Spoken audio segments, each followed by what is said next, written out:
my biggest claim to fame is that I named the Wendy's Baconator. I feel people just feel this, like they have to conform of what's expected of them, right? Like you have to go to college or you have to have kids. I said that my name was Hannah and that my father owned a publishing company. I know I'm going to hell for this. My father owned a publishing company and that I was writing a book on the prison system and I wanted to know what they thought. Go find someone who's doing what you want to do and ask them. Look at your camera, do a little, yeah. What would you tell someone that has less spunk than you? Drink a lot of Diet Coke. Hey, and welcome back once again to Hard Knocks, where we bring wisdom from the mentors you always wish you had in life. We're learning all this and more today from Alexandra Watkins, the woman behind the name of the Baconator and tons of other of your favorite brands. Yes, that's right, professional brand namers are a thing. We're bringing the chief executive boss lady herself straight over to you. Have fun. All right, so Alexandra, we usually start off these episodes by me asking a question of something really interesting that happened in your past just to kind of launch us. You have too many. So John and I decided on a completely different way to start off. And that is, I'm going to give you 3 options and you choose the one. Okay. Okay? Yeah, you choose your own adventure today. Yeah, choose your own adventure. Okay. Right, we'll get to all the paths. It's just which one do we start at here? Okay. Okay? So the first one is talking about taking me all the way back to when you discovered you could break the rules by writing letters to prisoners posing as someone else. That's the first option. The second option is take me back to when you ate Jif peanut butter for 2 days and survived just on that.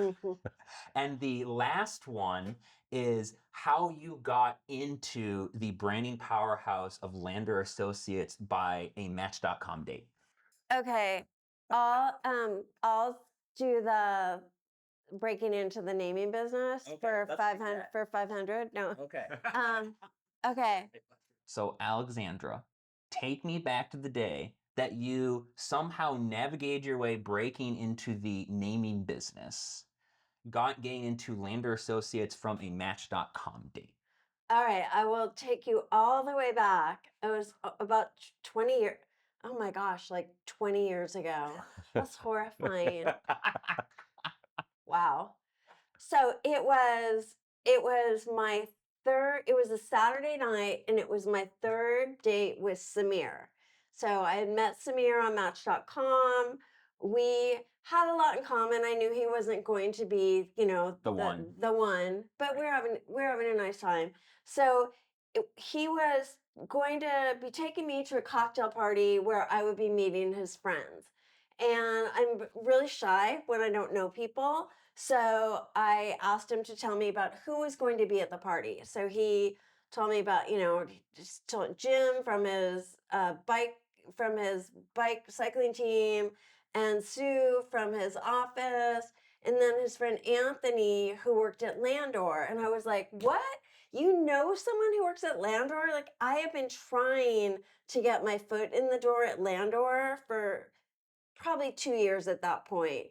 And I had not come into being a namer or wanting to be a namer at that point from any traditional background.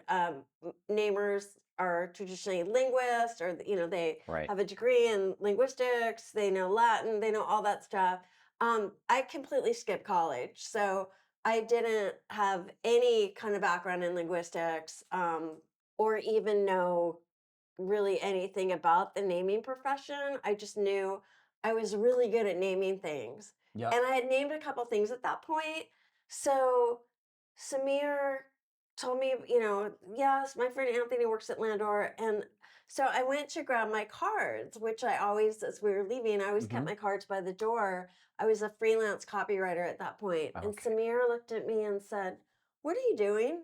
And I said, "I'm getting my cards. I want to meet your friend Anthony." And he said, like kind of half joking, half not, he's like, "No, you're not." And I'm like, "Samir, what do you mean? Like, I want to meet your friend Anthony." He's like, "Alexandra, it's Saturday night. This is a cocktail party, not a networking party. Leave your cards at home." And I was like, "Oh, hell no." So I didn't say that. I just thought it. So I'm like, Samir, why? And Yeah. he's like, look, every time my friends meet Anthony and they find out he works at Landor and he's a namer, they're like, I'm really good at naming. I'm really good at naming things. And I'm like, but I am really good at naming things. Yeah. And he's like, kind of rolled his eyes, and I grabbed the cards anyway, shoved them in my tiny little purse, and off we go to this party. And so we arrive at this party, which is at a very crowded bar in San Francisco, and I have no idea who Anthony is. No idea who Samir is. No, I know who Samir is. I know who Samir is. And by the way, on the car ride over, Samir, he was kind of mad, because I had, defied him Right. and grabbed my cards. But I used that quiet time in the car to think about everything I had ever named, and I'm like going through them all in my head, Okay, 'cause so we're role playing here, right? So I'm Samir. I went up there. I'm incredibly like, no, we're going to this to have fun. You're like, no, we ain't. I have a business to do here. Yeah. You're taking your cards with you in the car. What are the names going through your head? Oh, well, I had done some naming for the Gap, so I had named this travel makeup kit Dash, because when you're dashing out the door, dash Great your name. makeup. Yeah. And the tagline I did for that was "A little color goes a long way." Oh, you do the tag names too? Yeah, I do taglines too. Yeah, Oh, names and that's- taglines. Yeah. Yes. And I had named some bubble bath, bubble over. I had named Bubble over is really good. thank you. I like that. I had named a CRM system. It was for to track employee volunteer activity, and it was a charity rewards program. And I named it Angel Points. And Oh, that's sweet. thank you. And then the tagline was "The value of good deeds." Is that nice? That is really good. Yeah. So you're in the car. These are some of the names going through your head. Yeah, so I'm thinking of all the names.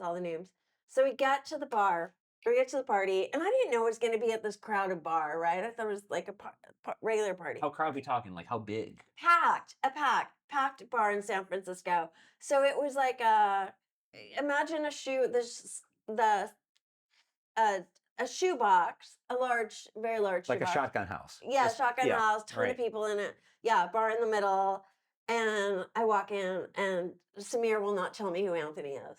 So I'm like, okay. Oh, I'm waiting for how this And I'm resolves. painfully shy, right? I spend the first hour of the party eavesdropping on every conversation like this. So where's I would Samir during this time? Is he sort of roaming around too? He's hanging out at the bar. He's sitting at the bar. All right. So Good. I'm like eavesdropping on every conversation by like kind of leaning back. I'm not. If I was standing up, you're standing up. sure. You're kind of leaning back a little bit.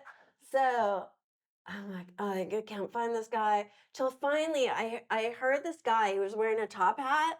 And, us namers, we have big personalities, right? Anthony's wearing a top hat. And I heard someone say his name, Anthony. I'm like, that must be him. So I just kind of worked up all my courage, and I moseyed into the group, and I'm like, oh, you guys look like you're having fun. Good Which, opening. by the way, that's a great way to like break into any group for all of you shy people out there. At any networking event, if you just go up to any group of people and say, "You look like you're having fun. Can I join you?" That's my best networking tip. So I introduced myself, and Anthony looked me straight in the eye, and he said, "Alexandra, what do you do?" And this was my big moment, right? Right. I can't wait. Drum roll. I totally lied. And I said, "I'm a professional namer." And he said, "No, that's what I do." And I'm like, "You do?" And I played totally dumb. Yes. Yes.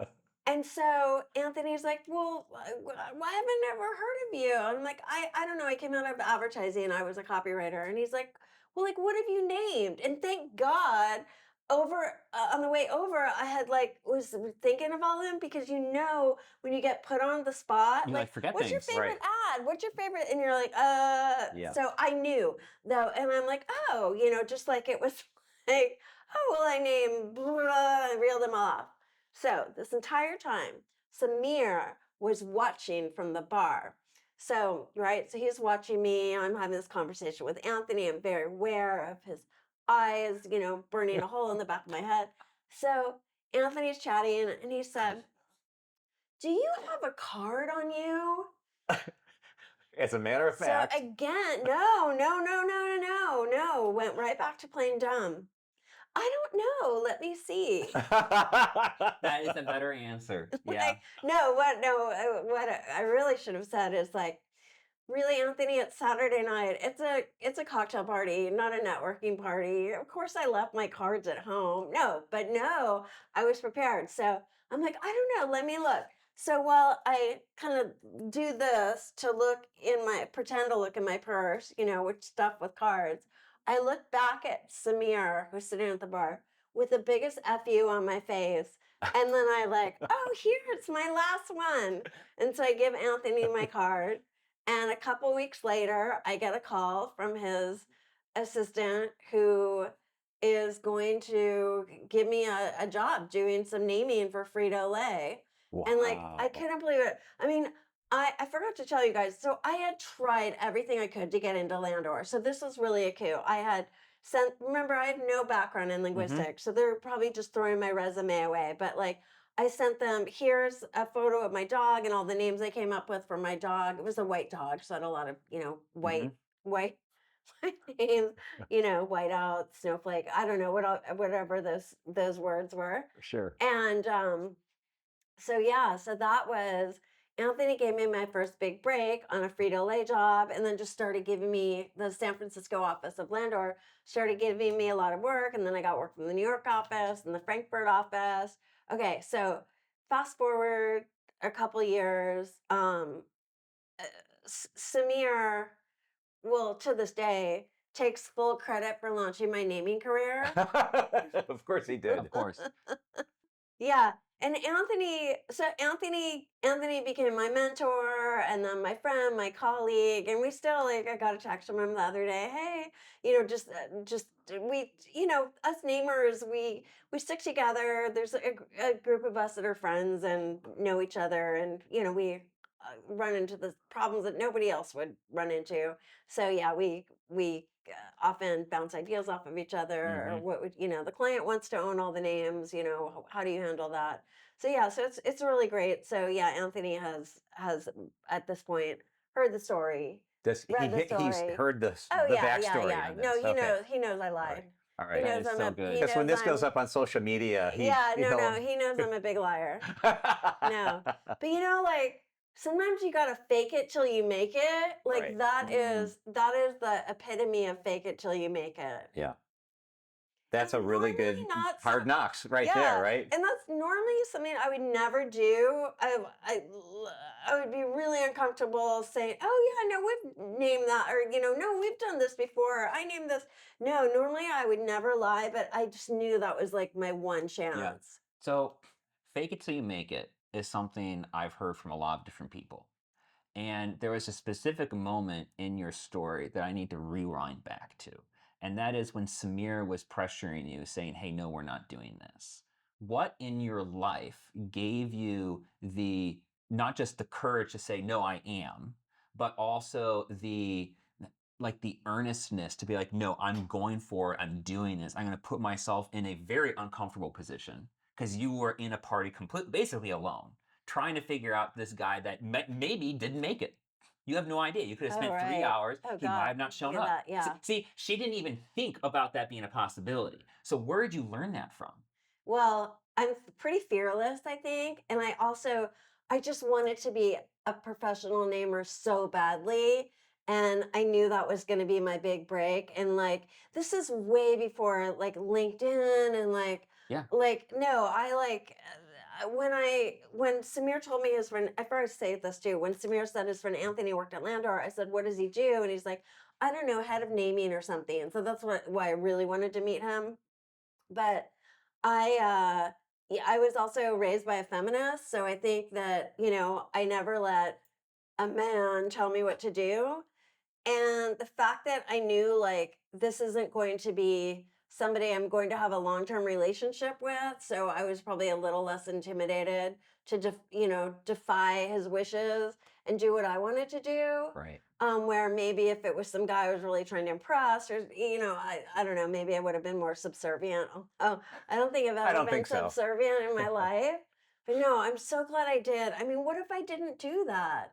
What would have, Do you think that the thought in the back of your head of what happens if I don't do it is part of what no. gives you that fearlessness?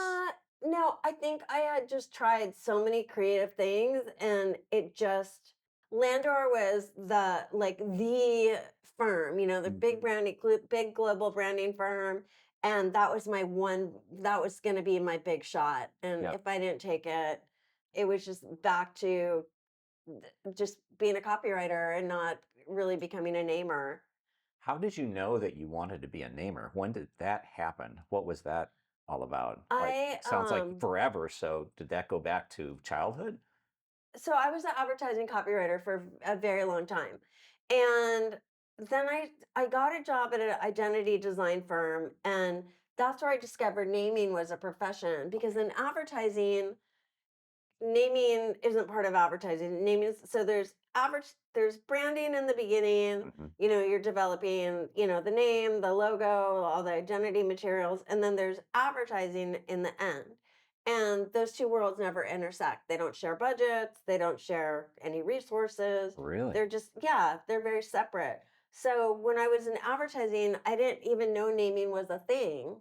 And it wasn't until I worked at this identity design firm where they were naming something for a client. I'm like, wait, like this is like people get paid to do that? I had Mm-hmm. no idea. Like when I worked in advertising as a copywriter, every once in a while I would get thrown a bone and get to name something, and I was Yep. really good at it. And I knew that I liked it, but I didn't know that that was a distinct profession. So I just thought it was something I got to do once in a while. So when I discovered it was a profession, that's when I switched gears and said, this is what I'm going to do. But it's one thing to say you're going to do it, but it's another thing to like get get your foot in the door somewhere where you actually can do it and learn from people there. Mm-hmm. So yeah, that was a big break. So I started freelancing for Landor and then freelancing for other big naming firms, branding firms, and that's how I made a name for myself. Wow. All through find out you wanted a name, kickstarting it by saying, I'm just going to do it, becoming, through Match.com, meeting Samir, getting that one chance, saying, nope, this is my shot, going and doing it, finding Anthony, and now all of a sudden, there you are. Yeah. And now, for those of you who do not know, naming things like big brand names is an actual profession. I'm sure we've probably already mentioned this in the intro I make for this afterwards, but that's an actual whole profession, which is so cool. It's really cool. Most people don't know it's a profession. And why would you? Just like I was in advertising all those years and never knew. But it is a thing, and Mm-hmm. it's not. I mean, you can make a really good living doing it. But a lot of namers aren't full-time namers, are doing other, Yep. copywriting too. But no, I just wanted to do names and taglines. Yeah, you mentioned really early, you said that you didn't go to college. Right. So when did that decision get made that you didn't want to go to college? And what was that all about? Well, I never enjoyed learning.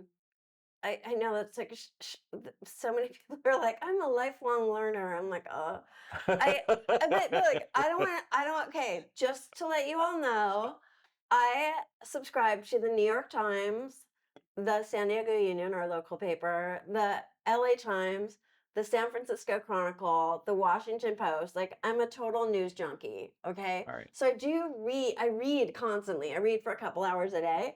And Reddit, I'm on Reddit constantly too. I know that feeling. I bet you do. So even though I'm not a lifelong learner, Mm. I'm a voracious reader and news junkie, and podcast listener and true crime fan. So, Oh, true. and Okay. oh yeah, true crime. We got to talk about true crime. So, yes, I did not have aspirations of higher learning, and when I was in 8th grade, I discovered advertising. And that's because growing up here in San Diego, my sister and I would, we used to recycle cans and aluminum cans and paper. Okay. And we grew up in a very affluent area. God knows why my parents even let us do this.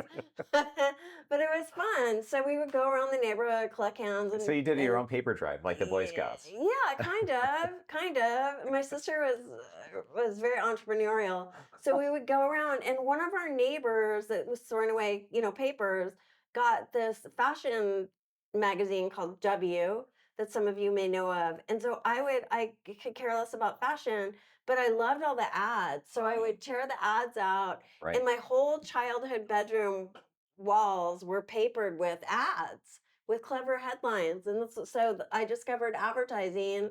And so, yeah, I knew in eighth grade, like, I wanted to be I didn't know what I wanted to be, but I just knew, like, I liked the cleverness of the ads and I wanted to do that. So, yeah, so that's, It spoke to and you. then when What is there a particular ad that you saw that you were like, oh man? I gotta look it up. I remember one for Perrier, but I don't remember what the ad was, but I just remember it was cool. So I gotta find that. I gotta look that up.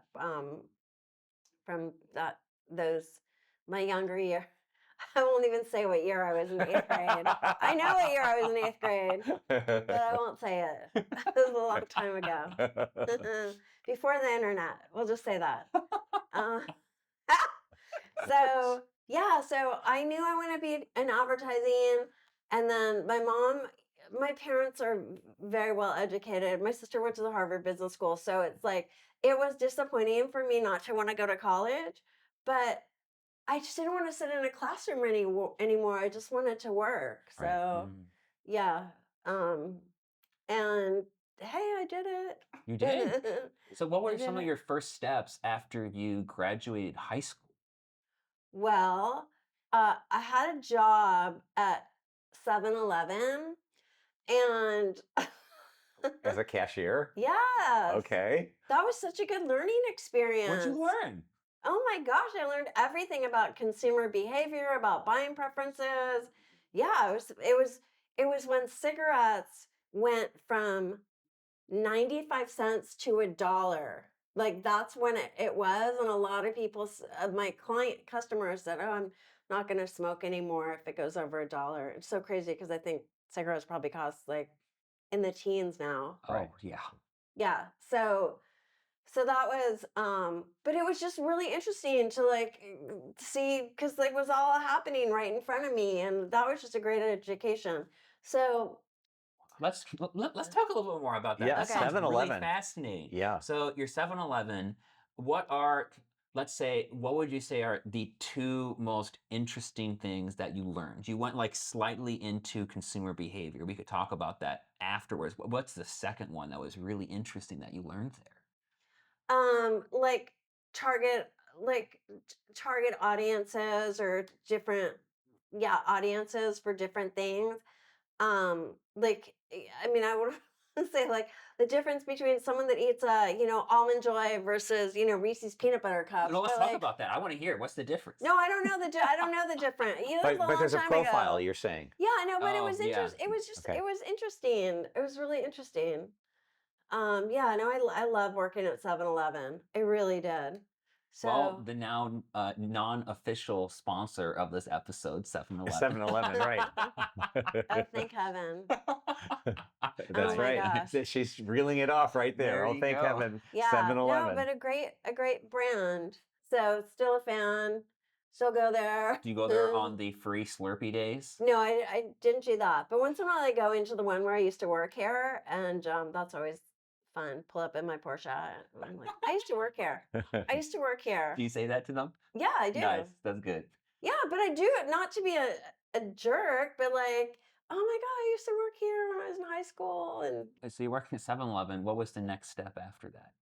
so I was working at 7-Eleven, and I was reading our local diatribe, the San Diego Reader, and I saw this ad in the back for this advertising school that was opening up, or I think had recently opened, the La Jolla Academy of Advertising Art. Now, I grew up in La Jolla, so for there to be an Academy of Advertising Art right in La Jolla, like, Really? So I went home and I showed my mom. I'm like, I want to go to this advertising school. And I think my dad wasn't into it. He was against, I don't know what the deal was, but I think my parents went down to the school with me and we talked to the dean of the school, Gary Cantor. And my dad worked at a company and he had like knew some ad guy there and who said yes, no, it's legitimate. And they had all of their teachers were working professionals in the Okay. field that would teach, and it was just a Sure. 1 year program. So it was not expensive. So my parents said, okay, we'll pay for you to go there. And after the first semester, the first quarter, Gary Cantor had my mom come down to the school and say that he didn't think it was a good fit for me because I was too creative. I mean, can you imagine? That is the weirdest thing for an advertising school to I do. know, I know. So my mom convinced him, let me stay because it was the only thing that I was interested in doing. So they let me stay and I graduated. And then I just, talked my way into an internship and then eventually, you know, got a big job, got a real job and uh then worked at Ogilvy and Mather, my dream agency to work for, talked my way into that. I'm good at talking my way into places. But all these Mm. years later, so even though I grew up in San Diego and I lived here till I was 21, and then I moved and I didn't come back here for a very long time. And when I came back, I looked up Gary Cantor and I said, "Hey, I'd love to get together with you." And by then, and I think he knew of my success by then. So I got together with him. And he's like, "You're one of the top 5 students that ever graduated from the school." So that made me feel good. But I really wanted to be the most successful student ever. Because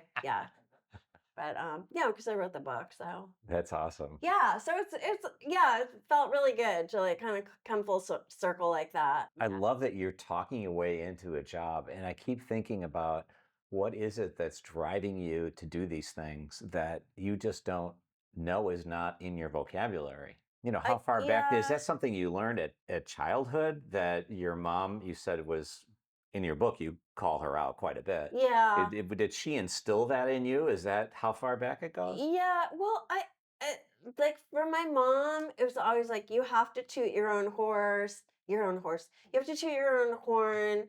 And then she always would say, like, you can lead a horse to water, but you can't make it drink. So that's why when I didn't want to go to college, they're like, okay, yes, we can want you to do that, but if you don't want to do it, we're not going to spend the money sending you there if Right. that's not your thing. Um, when I can visualize something in my head and like I really want it to happen, yeah, I'll stop at nothing to make it happen. Yeah. I love that from the sense of just a message to parents because we have 5 kids and every one of them has pursued something very, very different. So one finished his 4 years in engineering, got a great job. Another went on and became a specialist in the veterinarian 10 world, years of school 10 there. years of school. And then David finished after 2 years of college. And then I had 2 daughters that are dancers and didn't go to college other than some classes at a junior college. And I, I love the fact that you just look at your children. I think it's what I'm hearing from your mom. Like everyone's unique. They have their own special things. And you approach it that way rather than, everybody's in their same gauntlet, if you Yeah, will. it never would have worked for me. I'm so glad my parents let me pursue my interests instead of whatever they might have wanted for me. Yes. Because That's a This really, podcast might not exist. that's true. there you That's go. right. No, but you never know, right? It's like Yeah. Glenn, my partner, he has a business degree from Dartmouth, from the Tuck School of Business, and but he runs a handyman business now. So like go figure, right? He always says he's the most well-educated handyman. It's probably true. He really is. Yeah, we all end up, I guess, where we're supposed to be. But I just like I never had student loans, and I feel like that's how I was able to get ahead financially is never. I mean, there's people that just are saddled with them for years and years, right? So you just said something right now. We all end up where we're supposed to be. Talk about that a little bit more. Well, I feel like with Glenn, like when we moved here to San Diego, he had always had big marketing jobs and we moved here and I thought, he would be a big fish in a small pond. Because when I left here, it was a small pond, but now it's a big pond. And Hmm. a lot of people want to live here. So suddenly there was a lot of competition for marketing jobs. So while he's, looking for a job, he's also building out our surfboard fence in the backyard and doing all this stuff, outdoors, building things and fixing things. And he's like, I wish I could just do this for a living. I'm like, Wow. why don't you? And he's like, I couldn't make a living. And I'm like, now he has a big company with all, 15 employees. So like, yeah, if you really want it and it's what you're supposed to do, I think you'll end Mm. up doing it. What would you tell someone that has less spunk than you? Drink That a lot of Diet Coke. Okay, wait, I'm gonna get one right here. Oh yeah, yeah. Okay. Hold it up. Yeah, we'll tweet over at them. Yeah. Okay. Diet Coke. We got Diet Pepper over Right. here. Yeah. Look Cheers. at your camera. Do a little. Yeah, yeah, yeah. Mm. I So don't have, okay, someone with less spunk. yeah, yeah. So here, let me Okay. reframe it. So there's a lot of people who want to do something different than they're doing right now. I have many friends in that situation, and they feel like, yeah, I can't make the money maybe doing that, or I don't even know how I get started to do it. And I look at someone like you, who, I mean, literally right down here, I've written down things like fake it till you make it. And that just takes so much courage to take in the next step and the next step and the next step and being like, I don't care. I know I'll end up where I'm supposed to be. So I guess my question is kind of two things. One, what made you feel like you'll always end up where you're supposed to be? Is that like some type of, like religious background? Is that a feeling of just wisdom you learned over the years? And then the second part of that is, what would be the one small step that you would give someone listening right now and say, I want you to just do this one small thing, and then you can do the next small thing afterwards? Yeah. I think with Glenn, I mean, I don't know, with me, I just made it happen. But with Glenn, it just all fell into place, like with the handyman thing. And I think at age too, like, I think a lot of people that he went to business school with are doing things completely different than what they might have done with their degree originally. But then people just end up, I think maybe the older you get, the more you're like maybe less willing to put up with something that you don't want to do. Mhm. And yeah, it's hard. Like if you want, like, look, when I started out naming things, I wasn't charging what I charge now, obviously. Hmm. But you develop a confidence and you can raise your prices. But if it's something that you love, then you won't mind working for less, and like what kind of trade-off do you want? Like, do you really want to, have a job that's paying you a really high salary, but it's burning you out and you can't enjoy your weekends because you're always working or whatever it is. Right. Like, Right. you have to, like, what's that trade-off? And then as far as what you can do right away, I mean, I'll give you an example just from today. I was speaking with a trademark attorney who's really just an amazing young woman, and she told me that she was recording her first podcast later today. I'm like, oh, that's so great. I've recorded over 100 podcasts, or been a guest on over 100 podcasts, and let me help you.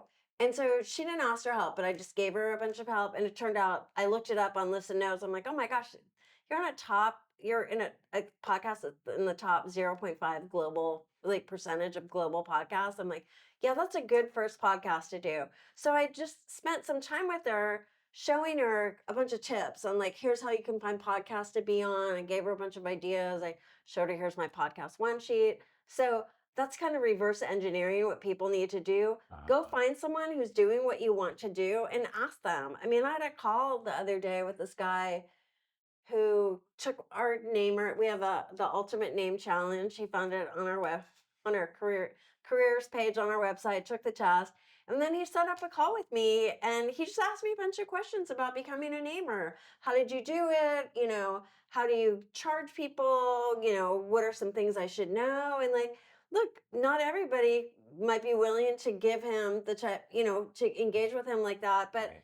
I had so many people help me when I started out, and I was more than happy to help him. Mm. So find someone who's doing what you want to do and reach out to them and say, would you be willing to have a conversation with me? Mm-hmm. Don't love say, "Can that. I pick your brain?" Because people hate when you that phrase. Yes. Just Yeah. say, "Would you be willing?" Say, "Would you be willing to have a conversation with me about how you got started?" Just something like that.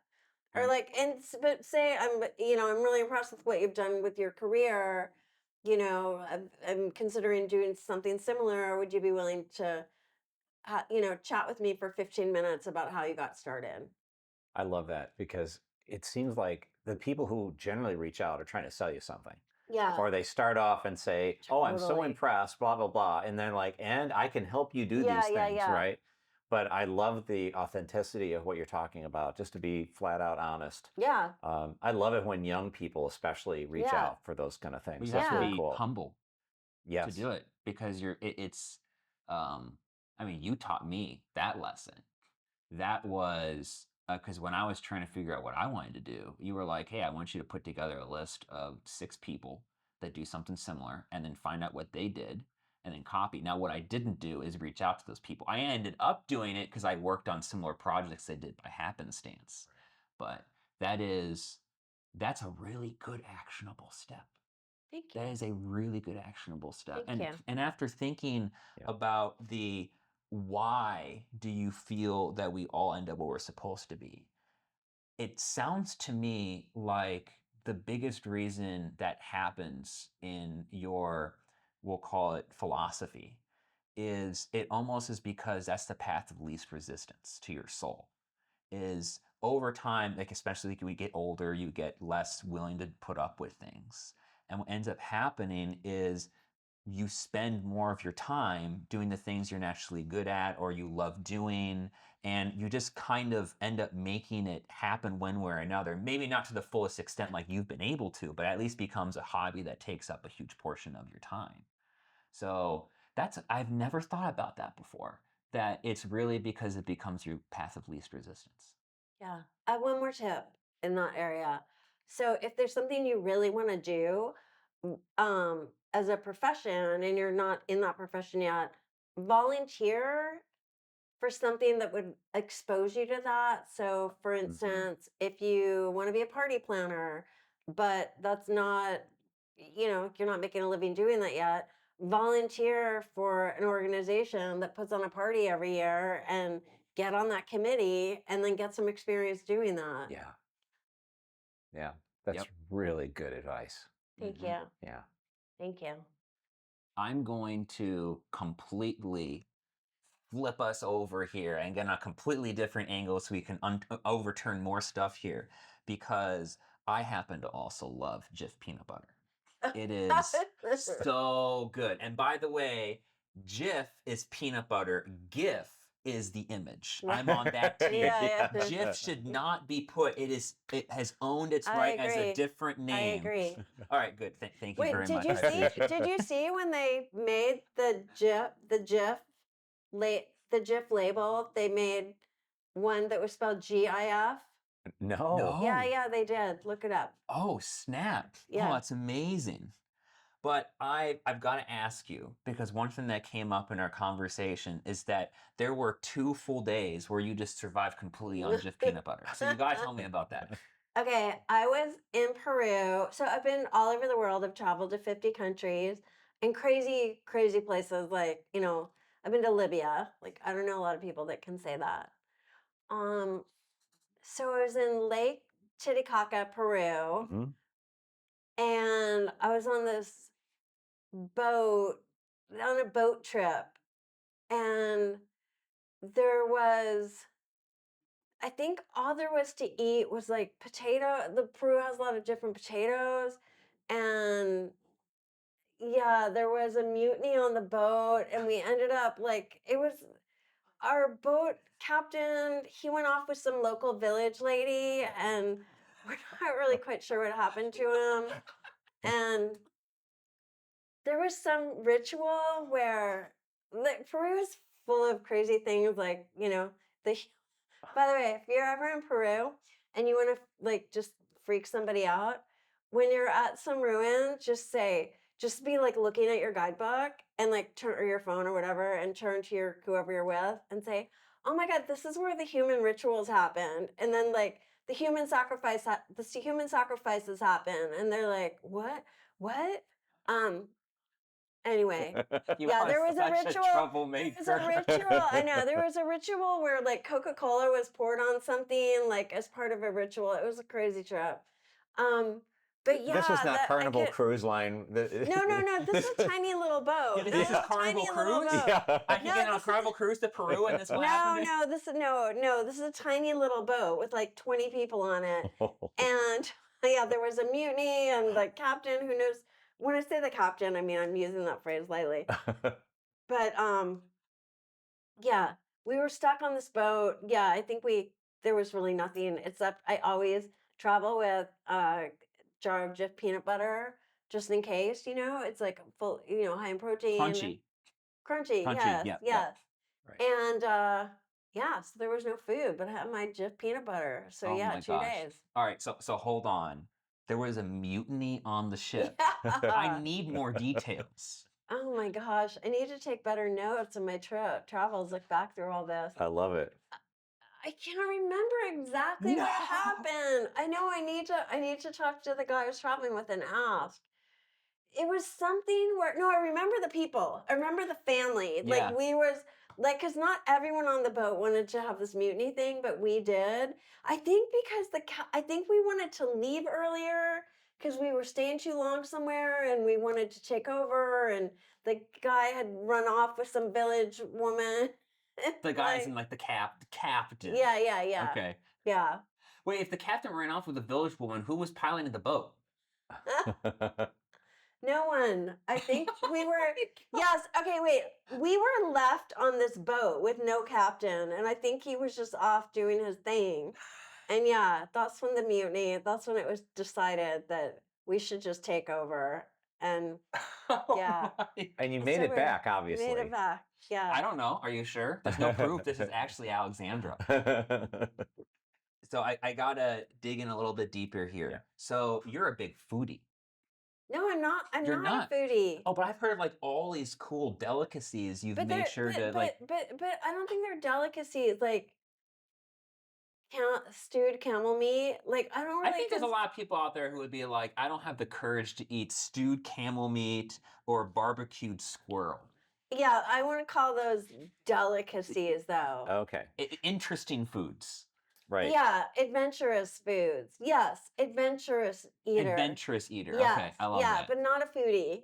Um, so that like, oh, I've eaten barbecued squirrel and like all that. That's all part of like just having the cool trophies, right? Like, Mm. oh, I've ridden bareback on an ostrich, right? Like, so it was always me trying to like do things that other people hadn't done.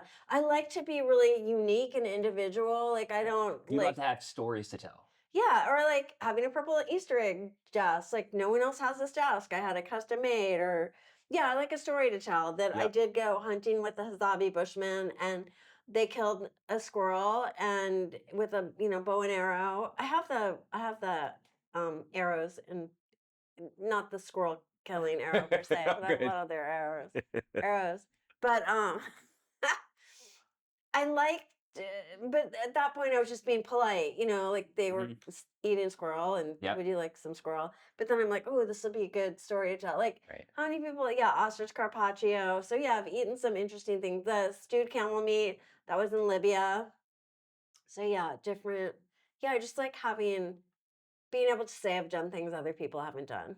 So you have a real adventurous spirit. I do. When did that start? My dad, my parents are big world travelers. Like my parents went to Peru and Libya long before I ever did. Mm-hmm. Like with the Peace Corps or No, just on their own? no, just on their own. Yeah. No, when I was going to Libya, I mean to Egypt, I told my mom I'm going to Egypt. And she said, "Oh, you have to go to Libya while you're there." Which people are like, "What?"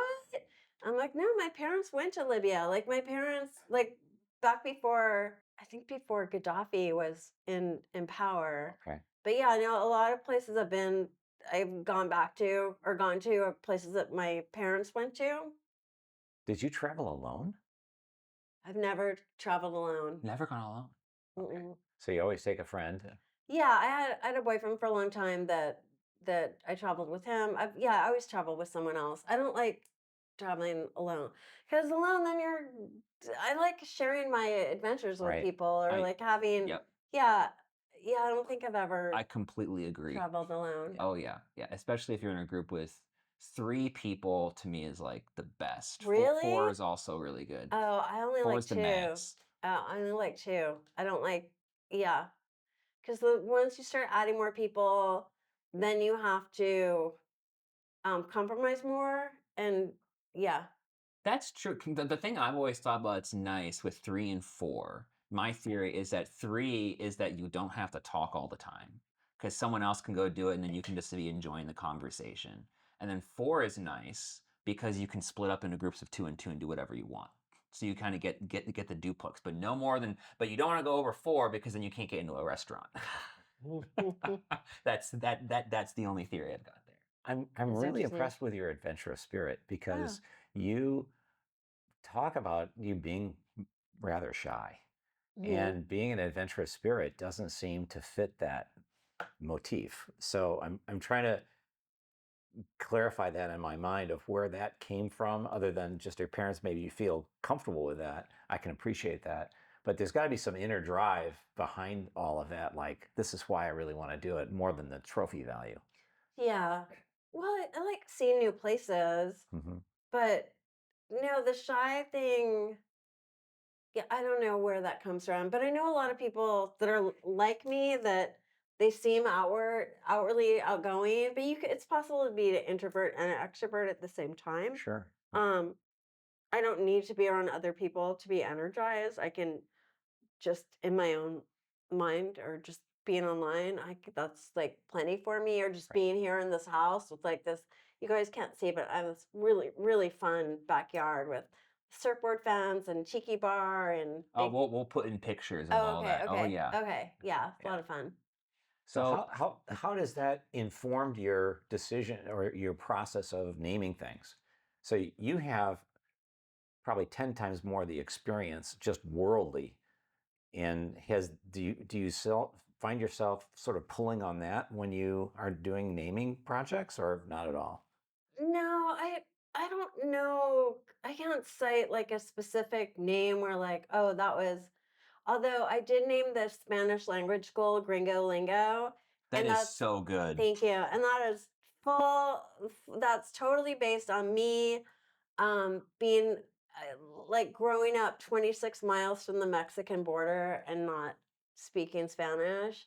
Um I cheated my way through Spanish class and in high school, and We won't yeah, tell I've anybody that. always regretted that. But well, and how I cheated, it wasn't like regular cheating. It was, Regular um cheating. so in San Diego, this high school I went to, there's a lot of Hispanic kids that go to there's any high school in San Diego, a lot of Hispanic kids, and they all take English or they'll take Spanish 101 because it's easy for them. It would be like me taking kindergarten English, in high school. So they all would take. Why would they take? I guess because they could. They could take Spanish. Yeah, They didn't need to take Spanish. They could easy A, right? yeah. So they all did my homework for me, and then I didn't learn anything. I have done that once. I had an online friend that spoke Spanish, and there were a couple assignments I didn't want to do. And I said, "Would you do them for me?" And she said, "Sure." Yeah, yeah, yeah. I do regret it. Because knowing Spanish would have been a big help. And now that I'm living back in San Diego again, it really, yeah, I regret not knowing it. What's prevented you from starting it? I don't have I just don't have a mind for. I mean, I know how to pronounce things, Hmm. but I don't know how to conjugate a verb. Although right now I'm naming a language app, and so maybe, and it seems like it will be easy to use language app, so maybe I will eventually learn. But yeah, learning, I'm not, like I said, I'm not this Yeah. lifelong learner. Like You're adventurous. You love to get more stories and see more things, but not the typical scholarly learning kind of yeah, thing. and it would be nice to know it, Mhm. but it's not essential to know it. Yeah. But yeah, so when I named Gringo Lingo, I'm like, oh, that's me. I'm like the ultimate gringo. So yeah, that's the only time that I feel like. So I feel like no, I think my travels have made me definitely more open minded, but also just growing up close to the border made me very compassionate towards people from other countries, and just realizing. I mean, I grew up in an affluent area, and then going down there and seeing these poor kids selling chiclets on the street. Like, okay, I'm very lucky to have what I have, so I've always felt that way. Mm. Um, but I think what's helped me as a namer is just always surrounding myself with very creative and colorful things, because that just, I don't know, it's just like, having my little robot clock there. All of the color around me that helps me be creative. And I remember when we first moved into this house, so my office is the pool house, and the floor in here was that very popular gray flooring. And I couldn't, and I, moved in all the furniture, the purple desk, the stuffed animal sofa. And like, I never wanted to sit in here, and I couldn't figure out why. And one day I realized it was the floor. Like, the Mm. color was just like sucking the life out of everything. So Glenn, being a handyman, put a new floor for me. And so I have burnt orange and fuchsia carpet tiles, and they're squares and like just like fun geometric shapes and like different colors and Right. like God, once the color of the floor changed, I totally wanted to be in here all the time. Hmm. It's just amazing how color, so many people are afraid of color. But Yes. because, and I always say, art doesn't have to match your sofa. And it's true, right? How did you learn that lesson? Because I lived in a law. Well, I think I've just because I grew up with very colorful furniture, and my parents went to Denmark in the early 1960s, and walked in. There's this Danish, what we would call a Danish modern furniture store, and bought a ton of furniture, and our whole house was furnished with very colorful, like I still have a lot of it, the blue egg chair and some really cool stuff. And so yeah, I've always haven't been afraid to use color and Yeah. have bright things and toys. But I think around here, like with the gray, right? Like our house, like everything when we moved into this house, everything was painted beige in the Hmm. backyard. Right. And it's like there was no personality, and like all it takes is like a can of paint, and like suddenly, like the wall, a turquoise wall, like people are so afraid to like do anything dramatic, or like look, you can always, if you don't like it, you can always paint it back to the color it was. But yeah, color just adds life to things. I think we need to get her a gig at Sherwin-Williams. So I feel like I'd really love to talk a little bit about your mom, Joanne. Okay, Joan. Joan, Yeah, thank you, thank that's you. okay. Your mom, Joan, because the one specific quote that you put in your book that when I read it, I was like, you already know the one. And I was like, I adore this. And it is from her, the idea process is an idea orgy where you can jump into bed with any enticing idea that comes along. Yeah, idea orgy. Yeah, my mom's super creative, and that's where I get my creativity from.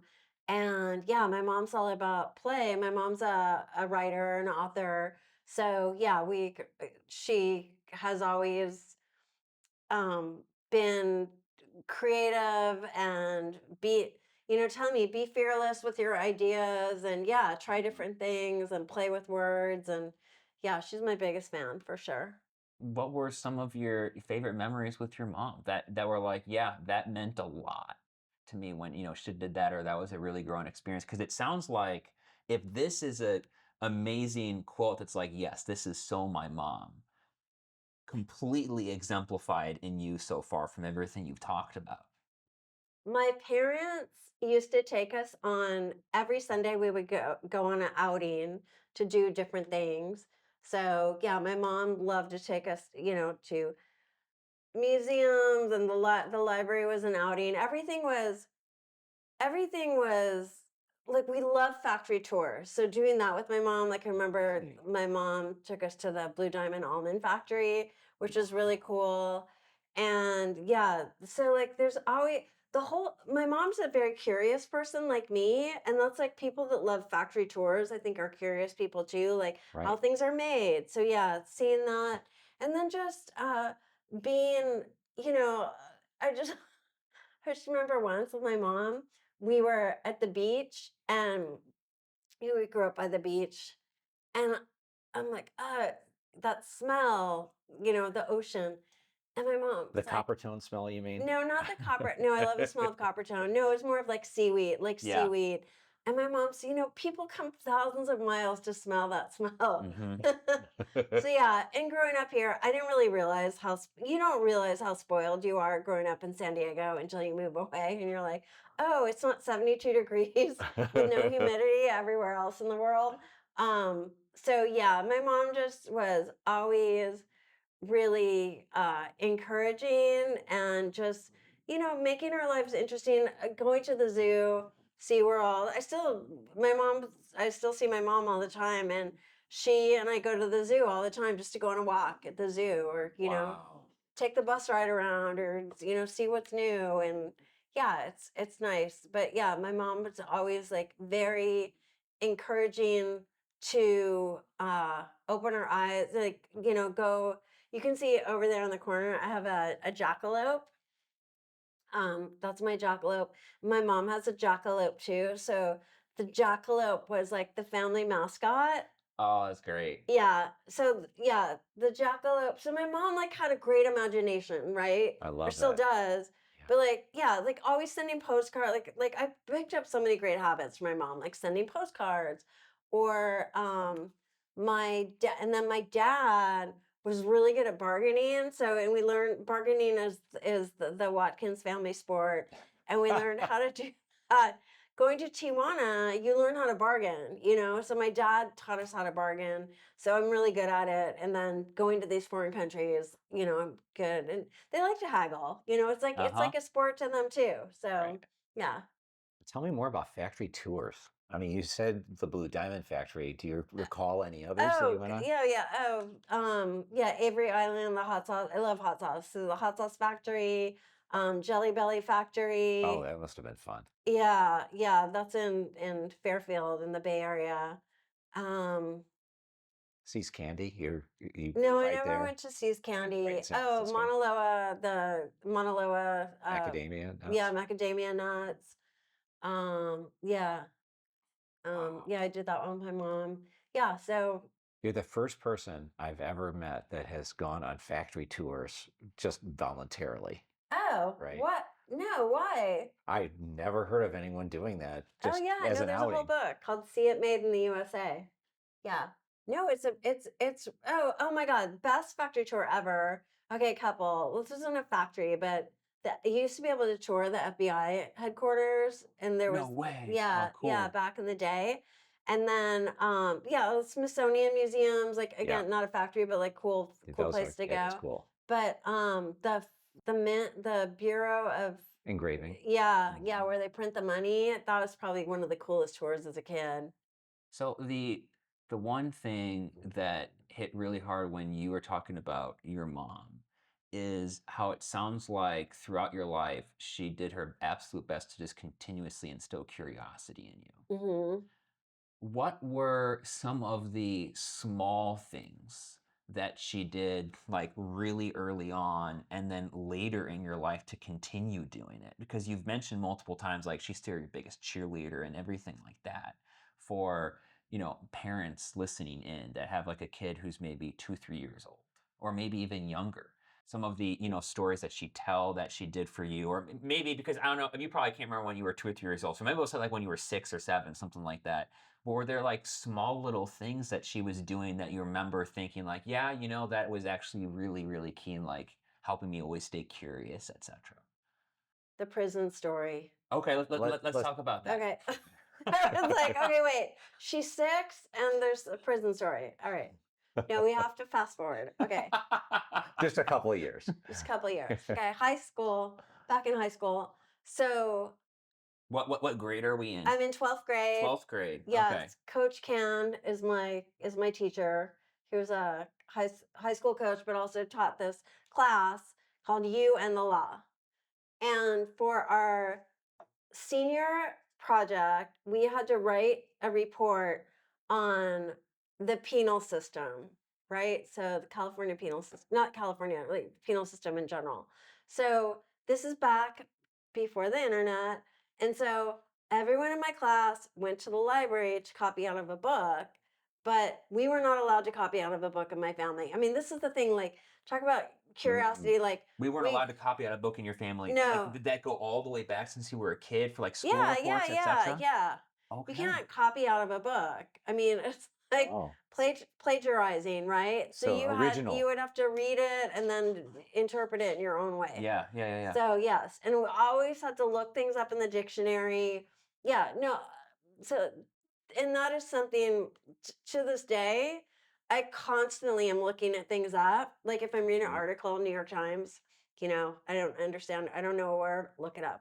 So I'm constantly looking things up in the dictionary. Yeah. Um, so I was in 12th grade and we got that assignment and I knew don't go to the library to copy out of a book. Okay, so I had mentioned the San Diego. Assignment being the writing about the penal code, just coming back, or I'm that whole coming, system. yeah, the penal system. Yeah. So I'm not going to go to the library.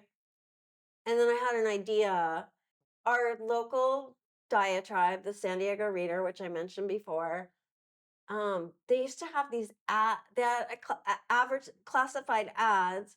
And for all you young people watching that don't know about ads, so there's the personal ads, which were the predecessor to Match.com and all the dating And websites. Craigslist. Right. Like a little ad in the paper that would say, single white female, 36, whatever, list some interest, looking Right. for a man, whatever.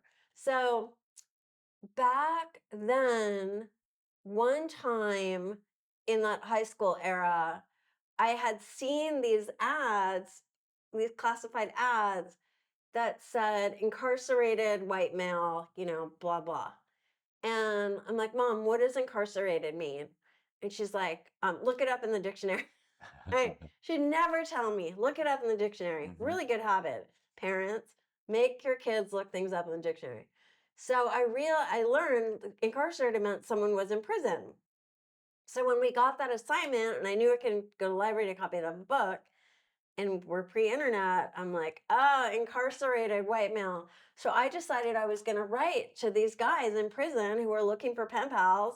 And so I decided to write to them, but I knew that I would probably have a better chance of them writing back to me if I included a photo. But no one wanted a photo of me because, I was a dork. So hard to believe, but You went Barbie. Yeah, you had. no, I wasn't Barbie yet. Okay, I wasn't right. Barbie yet. Oh my God. No. As she flicks her hair, I wasn't Barbie yet. But my sister, no, I know what you're thinking. I didn't send a photo of my sister, but my sister was the school photographer.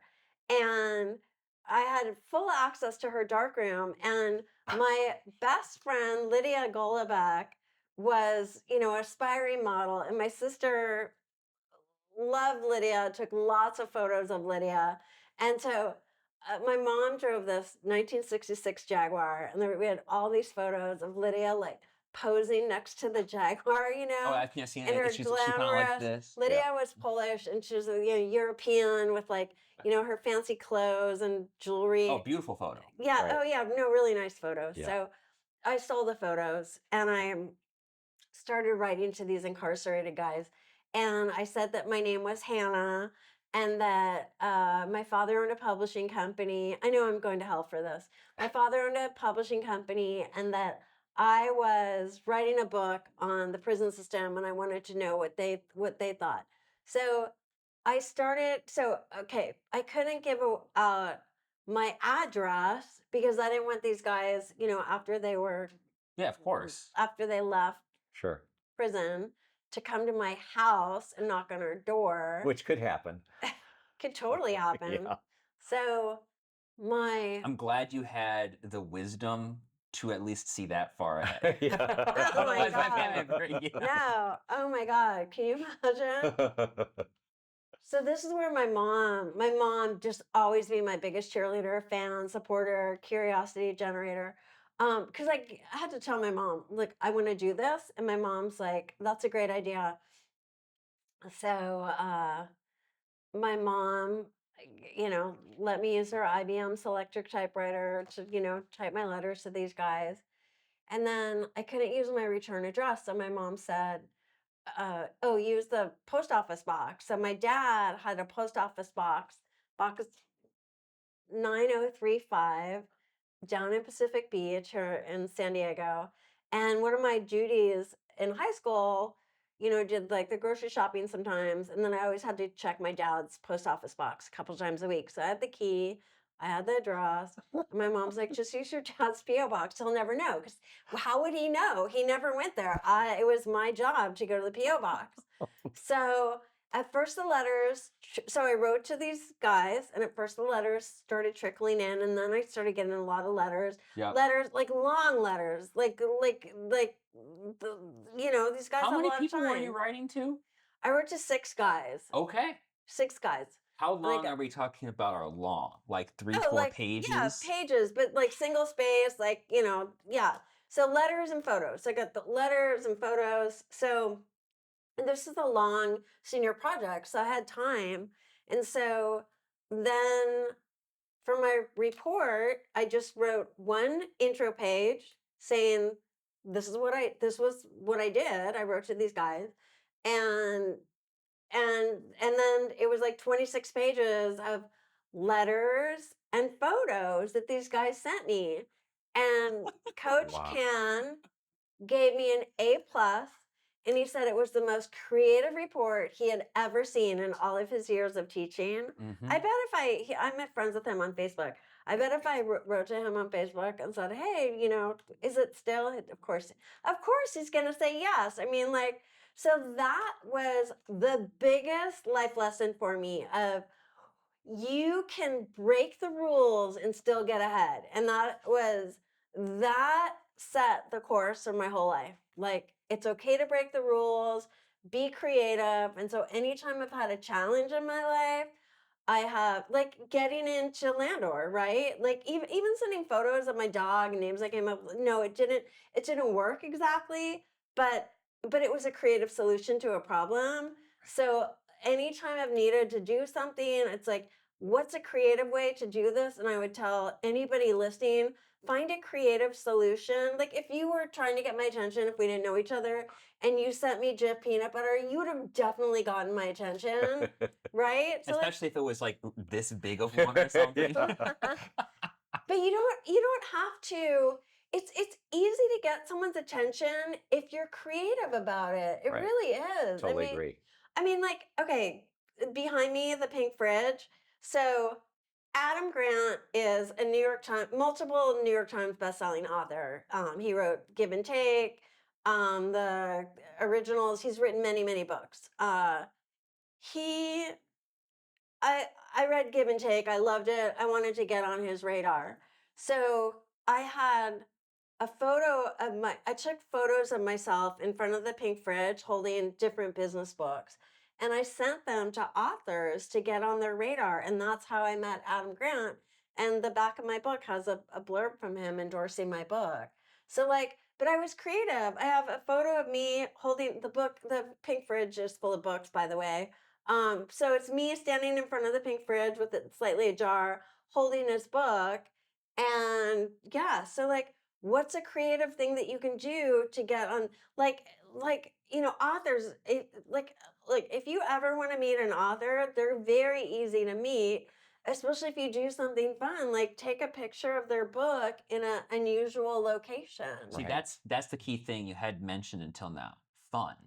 It's Yeah. so important because if I was doing something creative, it can't be creative for me. It has to be creative in the lens of like you. If I was trying to get attention to you, and you have to be seen doing fun, being fun with it, because I really feel like the reason why that works so well is because when someone's having fun, it is so attractive.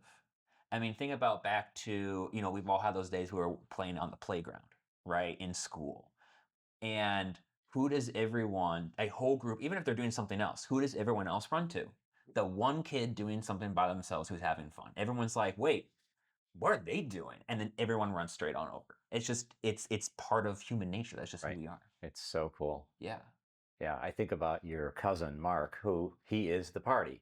It could be the most dull, boring place, and he shows up, the party starts. I mean, it's amazing. He can go anywhere and he can have his own party, which is really cool. Yeah.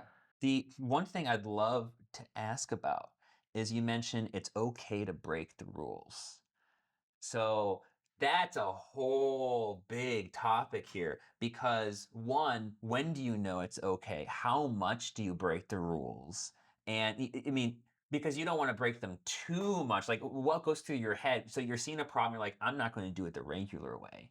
How do you figure out in your mind, like, okay, maybe not that far, this is okay? Because I know the thing in people's heads when even for very basic things like, okay, great, I want to apply to a job here. Am I going to apply via a standard old form? No. Yeah. Am I going to do something else creative? And a lot of people are like, no, but you're not supposed to do it that way. So how do you set boundaries for yourself, like not that far? Or do you not have those boundaries like, nah, it sounds like fun. I'm just going to go do it anyways. Well, I think you have to know your audience, right? Hmm. So, because you don't want to push it too far if you don't think they're going to be receptive to it. But it's like if you were trying to get, so now social media obviously is so important, everyone uses it. So if you're trying to get on the radar of someone that, is a big influencer, like look at their social media, like how far are they pushing it, like what's going to be interesting for them. Um, like there's this you guys know liquid death, the water Yep. that everyone I think thinks is an energy drink in the beginning, and then you find out it's water. Like Yes. I have these pirates in our backyard, these skeleton pirates. Like if I wanted to get on the radar of liquid death, I could do something funny with one of the pirates, like pretending like the pirate's drinking it or something, Right. and like the pirates are dead because they're skeletons. So like do something fun like that. So like try to put things together. Like, but then if I was trying to get on the radar of a more conservative company or brand, I probably wouldn't do that. But also like know yourself and like I only want to work with fun brands, or people that think that we're fun to Exactly. work with. So Yes. yeah, but know your audience and then yeah, know. But like I don't know, there's so many things that people can do. Like we were talking about Etsy with Mm-hmm. this amazing book that you had made on Etsy. Yes. And like I'm looking out the window at these cool mile marker signs I had made on Etsy. So like Right. these mile marker signs I had made on Etsy, they're the ones that say, Bali, 5,656 miles. So like something as simple as getting a mile marker sign made for someone, they're very inexpensive to have made. They're colorful. What's something, and also like what's something someone's going to keep. So Yes. like my business Right. card is a little pink fridge, and like it opens, it stands up on someone's desk. No one ever throws it away. So like Yep. what, when you're trying to get someone's attention, what's something that they're going to keep, or and don't make it cheesy, like, Yeah. or just like what's like if you're always thinking, if you like pick 6 people to target, keep them top of mind, really research them, what's something that's going to be of interest to them. And it won't always work, but then also just asking like, hey, does anyone have a connection to Richard Branson? I mean, I finally got my book in the hands of Richard Branson, but you just gotta it's like with Adam Grant, you just have to ask, does anybody know this person? Right. Yep. And then just and just figure out like what would make that person smile, and then even like sending them a photo through social media, and that they're gonna they're gonna repost it somewhere. Yeah. The thing I keep thinking about is the word originality. And that seems to describe you to a T. It's always original. And in the the world of AI, which nothing is original there, right? That's all published work that's been Hmm. conglomerated. I'm curious, maybe we don't go down that angle, but do you have any thoughts on, when you're doing naming and people immediately think I'm going to go to ChatGPT and it's going to Yeah. tell me, right? Yeah, and a lot of people do try using ChatGPT, and I think it's okay for like kickstarting, brainstorming, but it's pretty mediocre and vanilla, the ideas that you're getting, and you're not.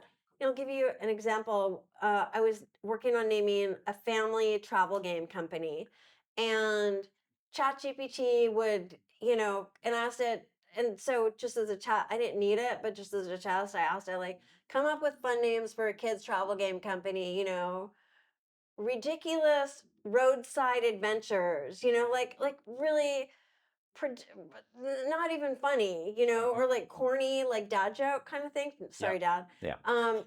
I love dad jokes. Oh yeah.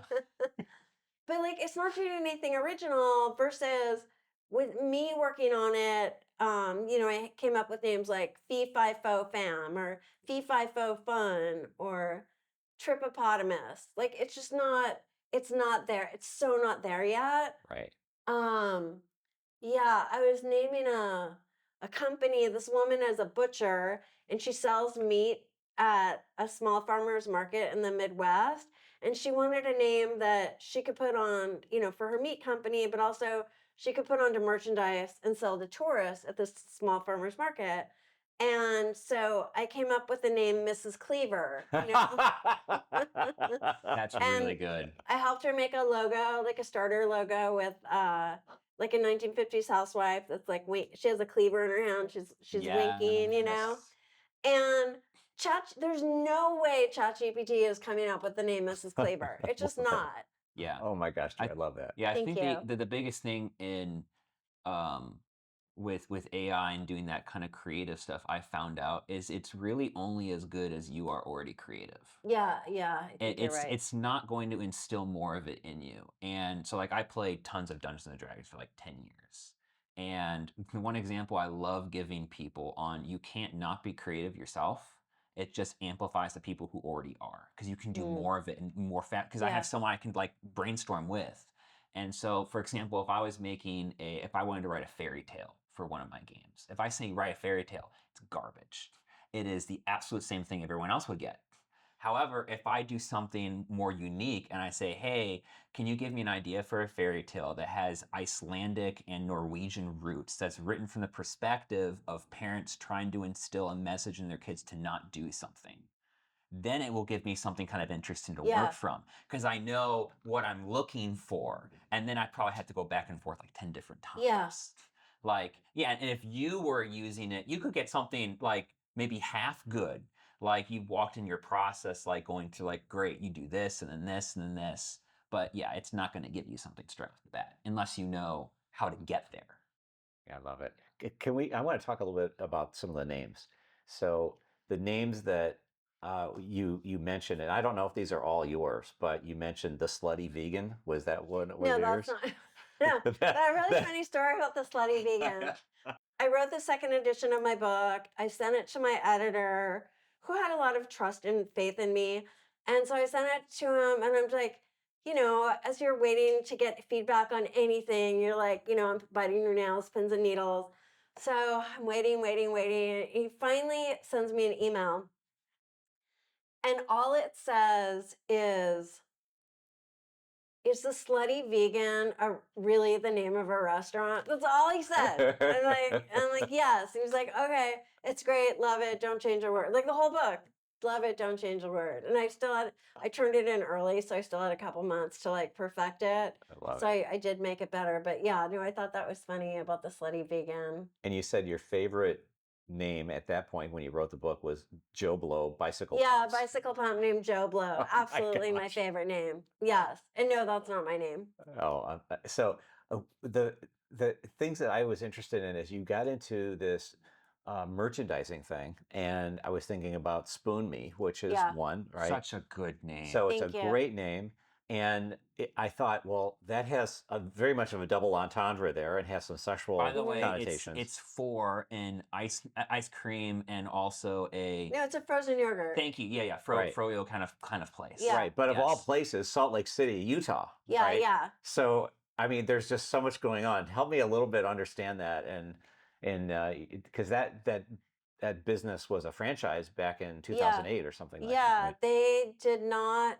Yeah, they were in Utah. It was right when Pinkberry was coming on the scene, and they didn't want a name with a color or a fruit in it. I'm like, yeah, we're not going to do that.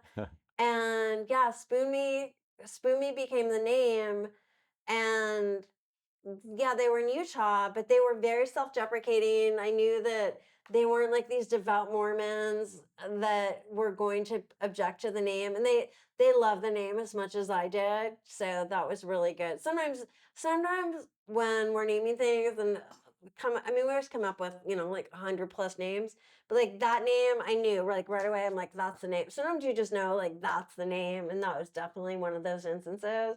But yeah, they had merchandise, like they had T-shirts that said "Shut up and spoon me," bumper stickers. If you're I'd buy driving this that. close, you might as well spoon me. They had booty shorts. Yeah, that was. I love that. Love that name. Still to this day in the top 5.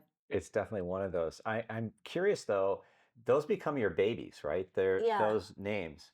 And Spoon Me didn't make it as a business, yeah. It right? So lasted what's for that a feel like? while. It's sad. It's like, oh my gosh. I remember the first time it happened, like where one of our companies they it was named it was a financial like an app kind of thing before apps, and it was called Cake Financial, and they they sold to E-Trade, and then they disappeared, and it was like, no.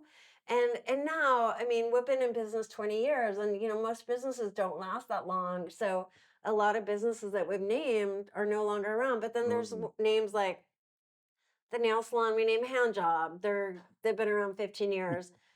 Smitten Ice Cream, same thing. Nito, the robotic vacuum. They were in business for I think 19 years, and then just this like a couple months ago, they said they're no longer going to be in business. But yeah, no, it's for the longest time I like really struggled. Like, can I keep that name on our website still if they're not in business? And it's like, yeah, no, I came up with the idea, or we came up Right. with the idea. But yeah, but no, my biggest claim to fame is that I named the Wendy's Baconator. And the Baconator is a name so famous that it has its own Wikipedia page, and it was an answer on Jeopardy and in the New York Times crossword. Wow. Tell me about the process for naming that. So the Baconator, so we were hired by another naming firm to name it. Okay. Which is not unusual. We don't do it so much anymore, but in the beginning, Sure. a lot of naming firms would just farm out work to us, like the landlords of the world. And so that one was from a company named Strategic Name Development. And I just remember they wrote really good creative briefs. And in the brief, it said that the name had to be something that a truck driver would be comfortable ordering. And so that was just always like this image in my mind of the truck driver. Yeah. Yeah, So what were some of the failed names? that's a really good question. I wouldn't say failed because I don't know like what they tested or Hmm. anything, or like if they were just saw the Baconator and they're like, that's the name. Yeah. I mean, to me, it's kind of one of those names. But no, I'd have to look and see what the other names were. But I remember I love, so we were naming both regular hamburger and then a bacon cheeseburger. But I remember one of my favorite names for just the regular burger was Excalibur. You like Excalibur. that? Yeah. You like all that. Of course I do. Yeah. Yeah, I Yeah. do. Okay, you know what? Since you mentioned that, let's do something. Let's do something fun. John, could you get up really quick and grab the book? Sure. Okay. So you've written an entire book, and I'm going to ask how you made the decision to write the book in the first place in just a moment. But how did? Her book, you mean? Yeah. Yeah. Yeah. No. No. Grab mine. Okay. Yeah. All right. Yeah. And then throw it over. Okay. So this is the new book of mine, right?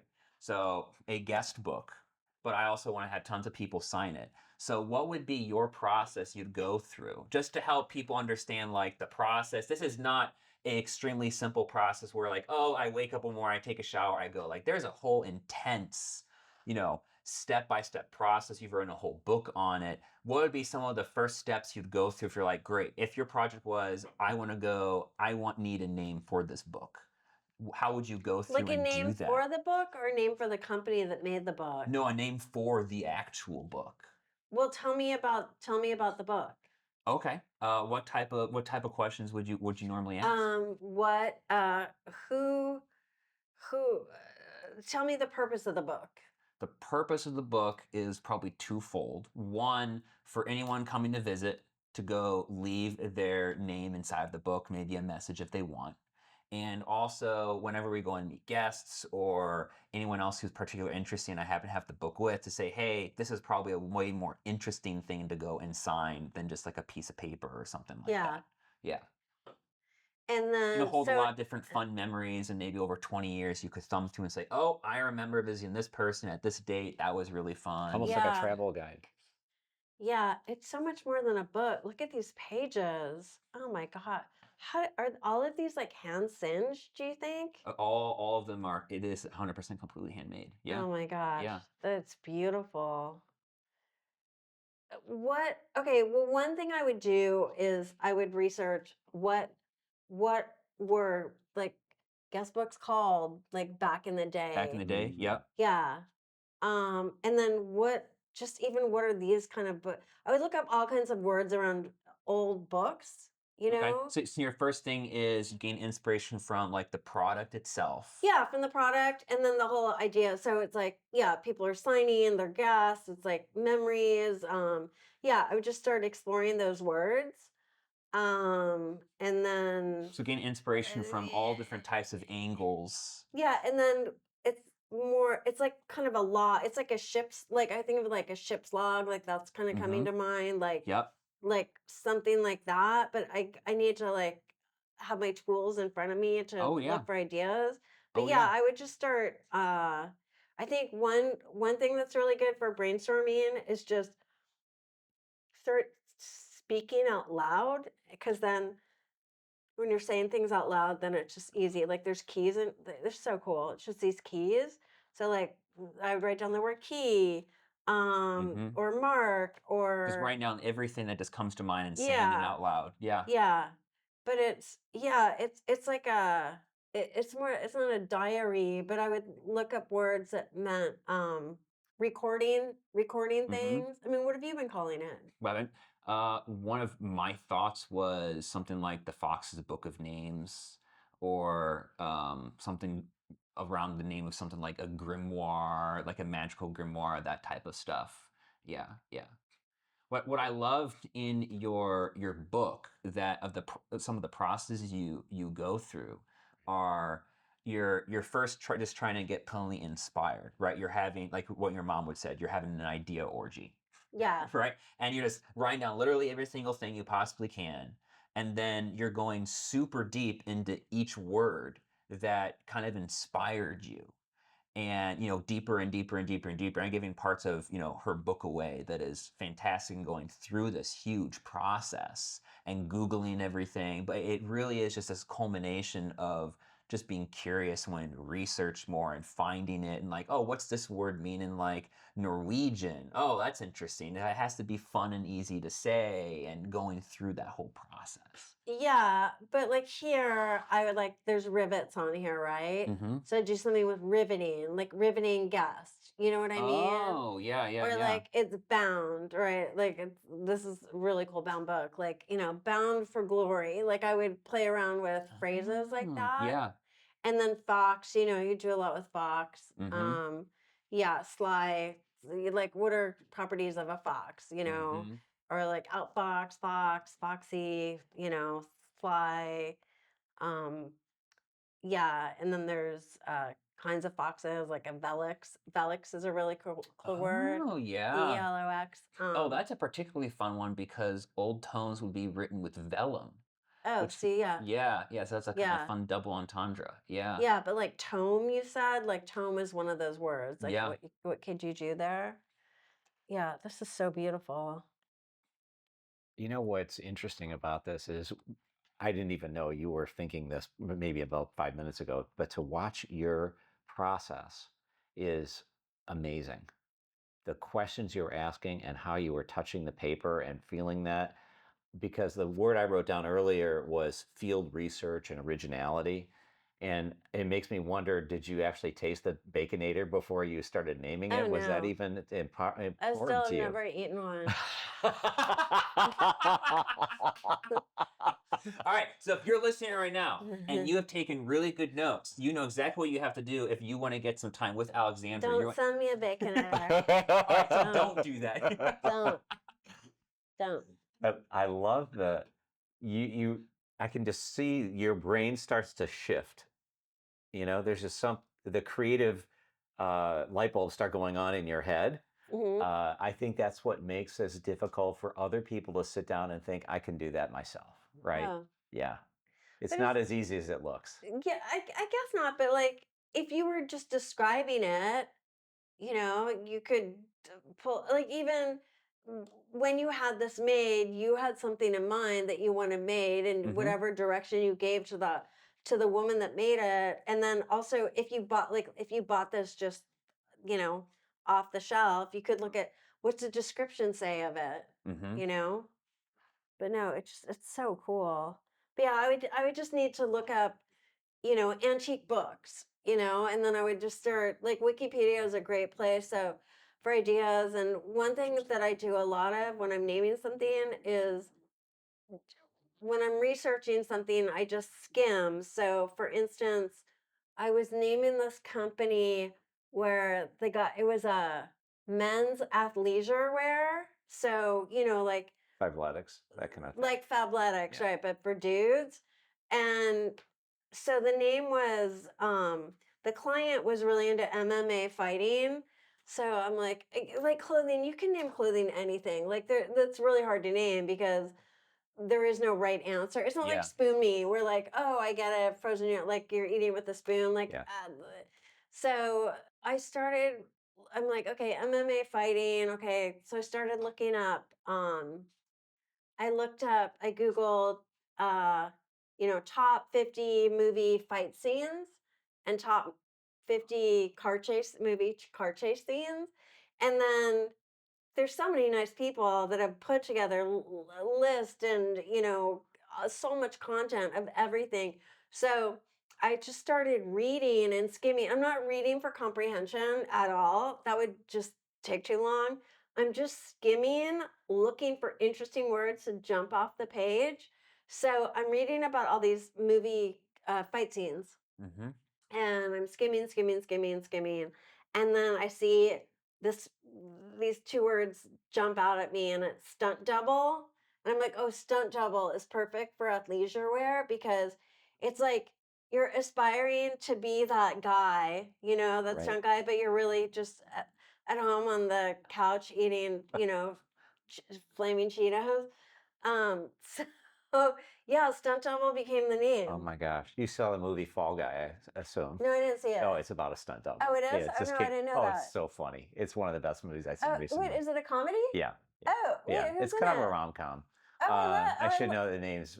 I don't know the names okay, off I'm the gonna top of watch my it. head. I love It's really comedies. good. It's Send on me your Netflix now. comedies. Yeah. No, Forgive that's me all out there right. that don't remember the names, but That's they're all really right. terrific. No, I'll look it up. Yeah. I love how it feels. You mentioned two things in the creative process that um, is really fun to hear from another creative like you, which is one, you want to instill as many different senses around, like touch, feel, Right.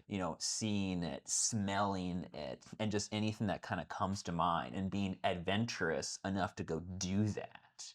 But also, um, that it's really nice because you mentioned it's really hard to name clothing because there's no boundaries. Yeah, And it sounds like it's a lot easier also for you. Like if I have a small boundary, that almost makes the creative process easier it because I is. have to like, Yeah, absolutely. Yeah. Small boundary makes it easier. Yeah, definitely. Yeah, give me some parameters. Like we're naming a pet vacuum right now, a pet hair vacuum, and just the fact that it's pets makes it okay. Here's something I can play with. You Right. know, I I I g- I can't tell you the names that made it to the finals, but I'll tell you one that didn't that I love was Alpha Dog. I just thought that that's would have been good. a really good name. Yeah. Yeah. And you can test that out on Bobo. your dog hair? Jojo. Jojo, excuse me. Yeah, Jojo. Thank you. Bobo. That's That's a another one. dog named Bobo. Yeah. I don't know where that came from. It's all Anyway, right. No, it's close. yeah, I wanted to shift gears to the other thing that I think you're known for is your book. Mhm. And I think everybody has a book in them. And I'm curious about when did you decide that it was time to write a book? What was that all about? Okay, it's like the opposite of like every author story I've ever heard. I never had a book in me. I did not want to write a book. My parents are authors, and I knew that writing a book was a lot of work Yeah. for not a lot of money. So I had zero interest in writing a book. So I'm just, going along, having my naming career. And I get an email one day from this guy named Jeevan saying, thought about writing a book. And turns out he works with this publishing company called Barrett Kohler, publisher Barrett Kohler.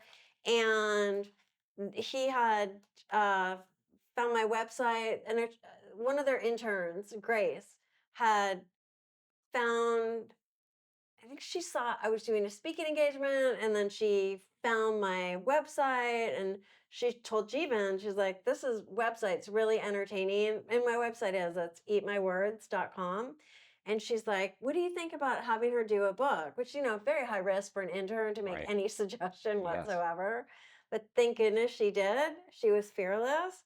And so I got the email from him, like, would love to, your writing is so refreshing, and you have a sense of humor, which is so sorely lacking in business books. And we would love to publish a book or two by you. Wow.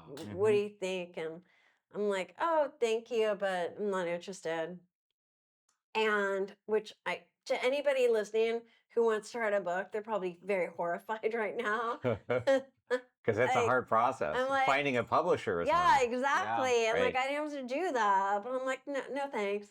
And then Grace, Grace came to see me at that talk that I did, which was when I was living in San Francisco. I did speaking engagements all the time. So she came to see me speak at like General Assembly or one of those places, and she recorded it, and then she sent it to Jeevan, who then watched it on a plane, and he's like, this is your book. Like, this is your book. Just come in and talk to us. So I went in there, and at Barrett Kohler, they have author days, and that's where the author comes in, and then you're allowed to bring in some of your friends, and then the whole Barrett Kohler staff is there, and then they invite their people, some of their, colleagues that they think would find your book interesting. So I went to one of their author days, and I spoke with the author, and she's like, look, I published with every big publisher, Simon and Schuster, Random House, da da da. And she's like, but after I published with Barrett Kohler, I will never publish with another publisher. So that Wow. was like that's all I need. And she was like somebody that she was the incoming president of the National Speakers Association. So I knew Mhm. she was a very reputable person. We Right. had a lot of people in comments. I'm like, okay, that's good. And then the more I talked to Jeevan, I'm like, okay, and the more I realized what a book could do for me. And so I was like, okay, I'll do it.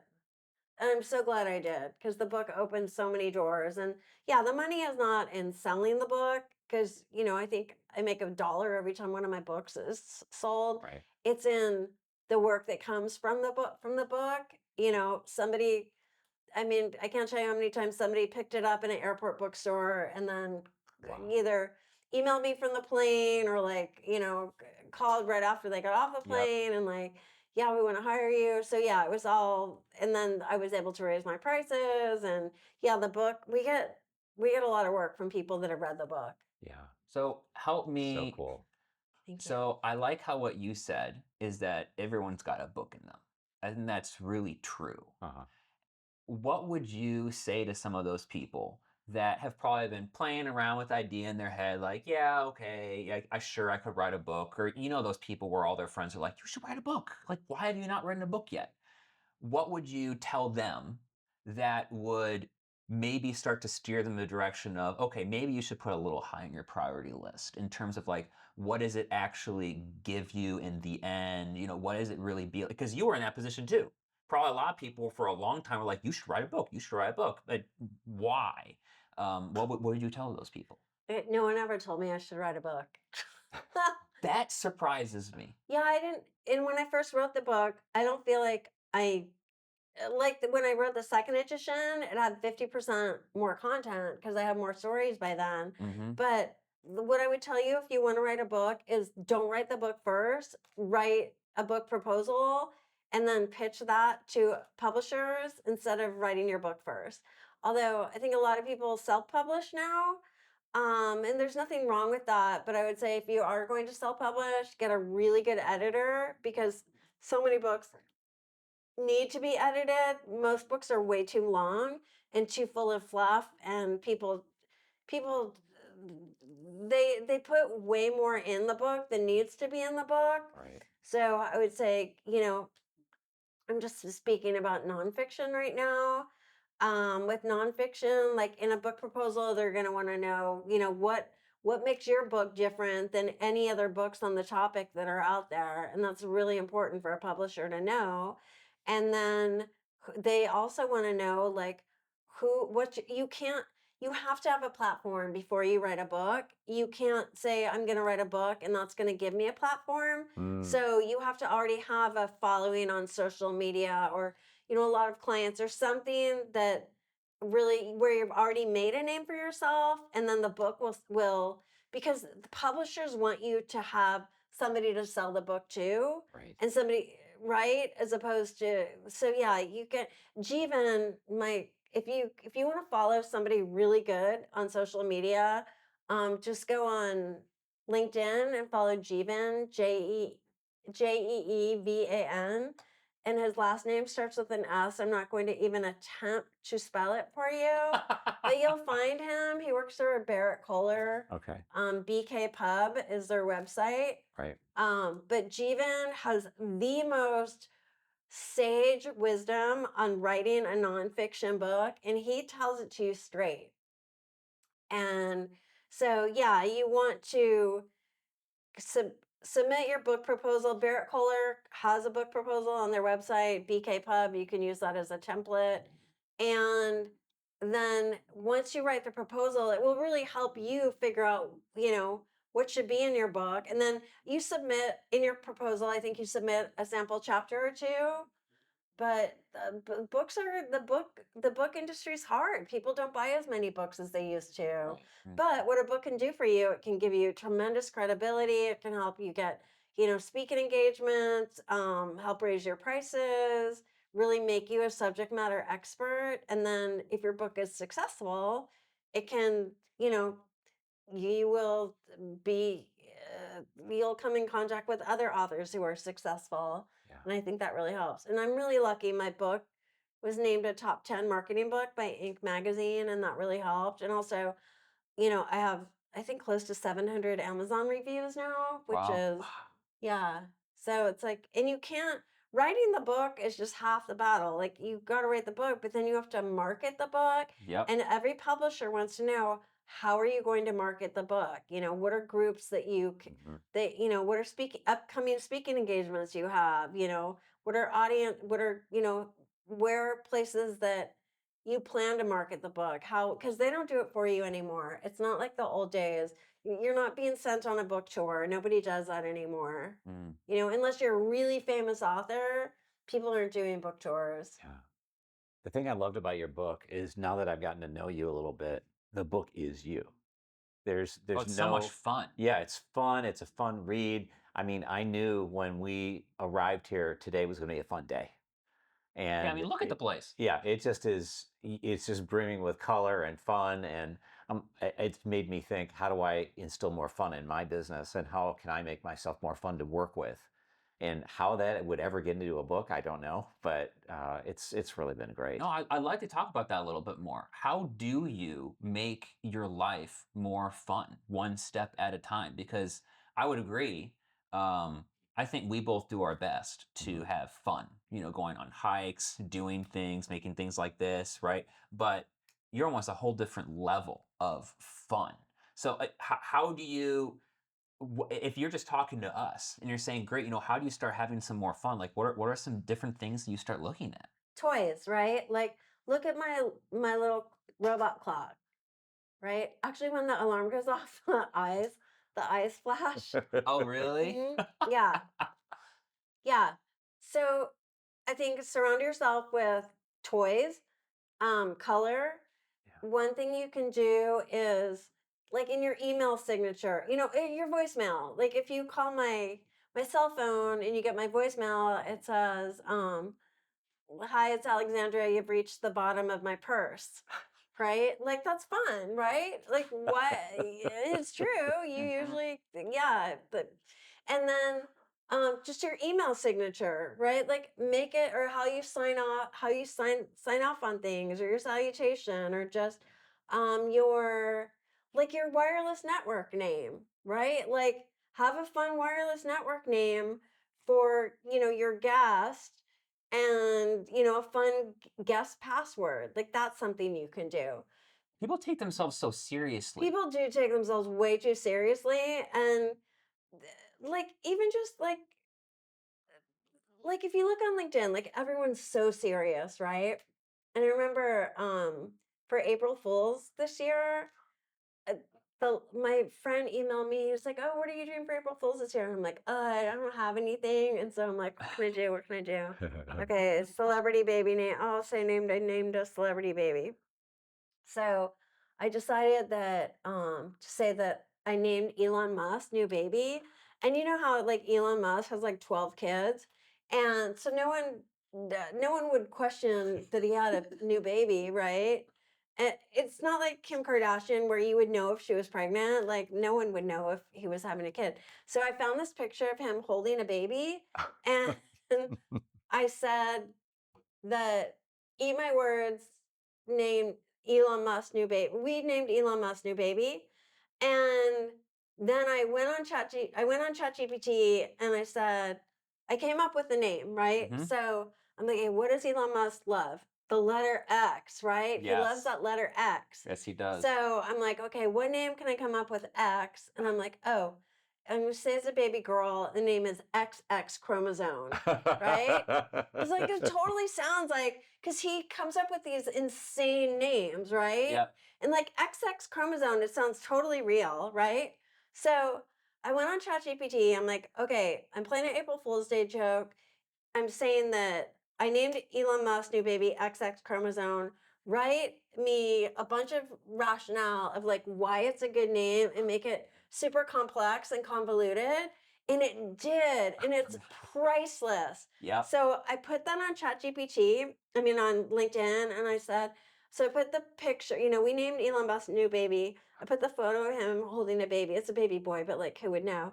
And then I said, as many of you know, Elon Musk recently, so as many as you know is like Right. validating, like this is real. It's As many real. of you know, Elon Musk hired, eat my words, to name his new baby girl.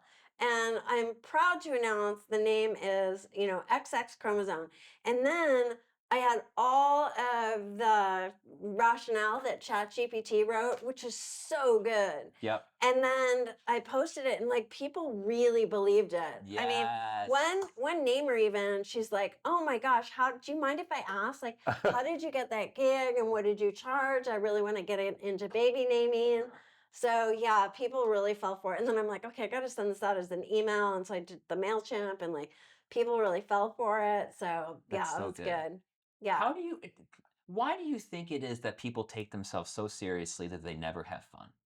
It's so hard for me to know because I've never been that person, but I feel people just feel this like they have to conform of what's expected of them, Mm, right? Like you have to go to college, or you have to have kids, or you have to live in this certain area.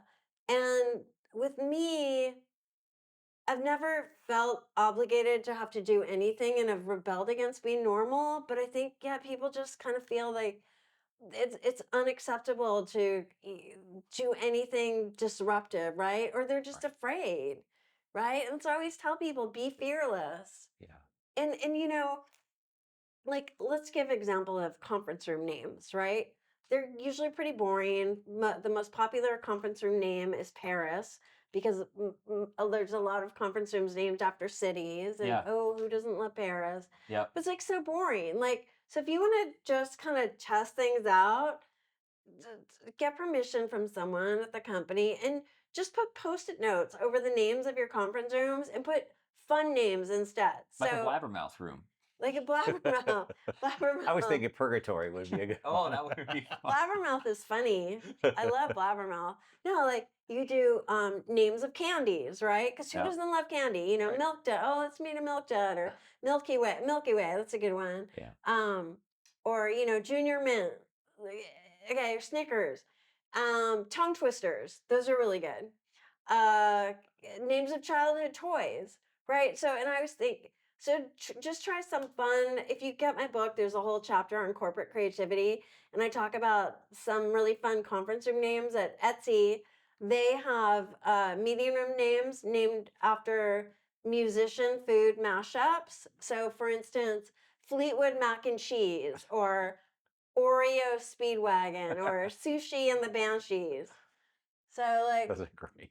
yeah, they're fun, right? And like you think about like It brings a certain energy. it Yeah. does, and it just lightens because most people don't enjoy their jobs and they don't want to be at work, so you can just add a little levity to their day, and it's a great talking point too. Like you know, a lot of times in conference rooms, people are coming together from different departments; they don't know each other, but if you can, you know, put, you know, Click Clack, the name of a childhood toy, which you probably remember because we're older, um, or Wow, I'm you being know, called young. My Little Pony. Like, Oh how yeah. awesome would it be to meet in My Little Pony, right? Yes. Yeah. Or Transformers, or Mhm. Yeah. right? Cabbage Yeah. Patch, Cabbage Patch. Yeah, go to the next level, call a room Michael Bay, and just have like the lenses on like super high, you know, glary like mode everywhere. Yeah, it'd be so much fun. I used to meet at my Toastmasters club in San Francisco, met at Charles Schwab, and one of their conference rooms was named the Spy Room because it had all this super high tech equipment in it.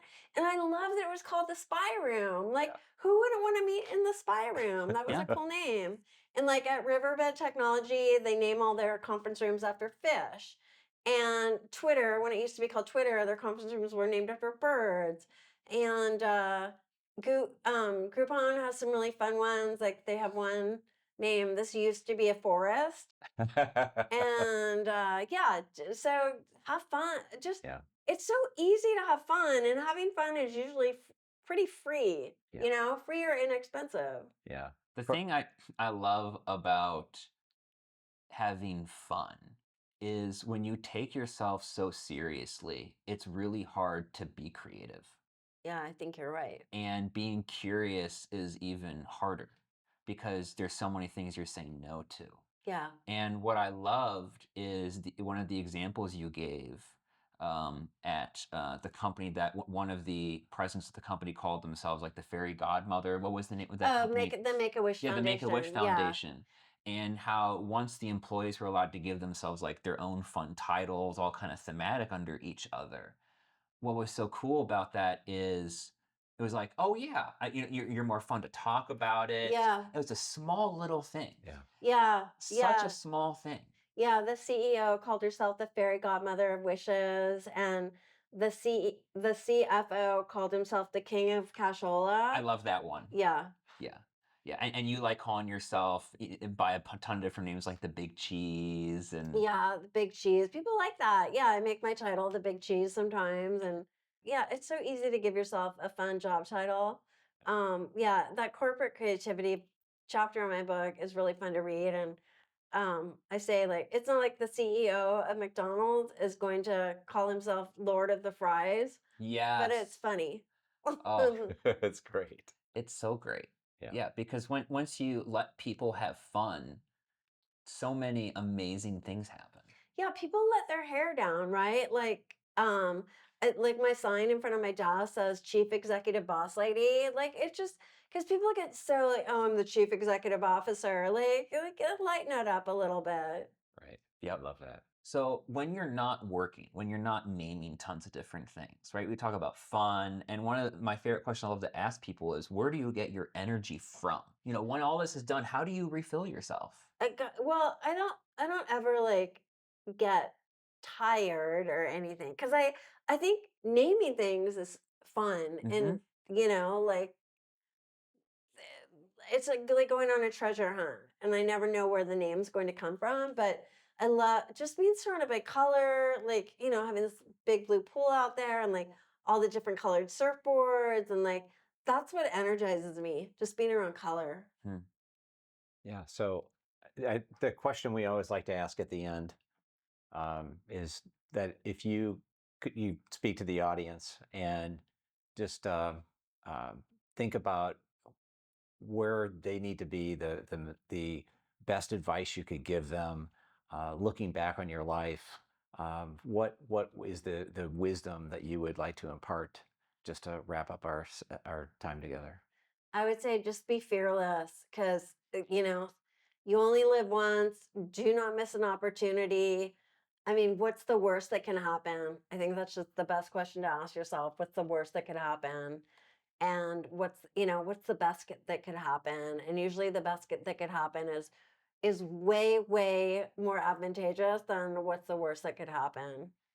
So you made it to the end. I know that there was a particular thing you'd love to talk a teeny bit about, if you would, that the trophy that Oh you're going yeah, on. yeah. Yeah. Yeah, this Hold is it up, the show it. Yeah, yeah, yeah. this is the Love Your Name Award, which is an award I created. Actually, this is a good story. So I was going to attend a very large trade show with 100,000 people, and the largest food and beverage trade show in the U.S. It's called Expo West. And I was debating whether or not to go because it's very expensive to attend.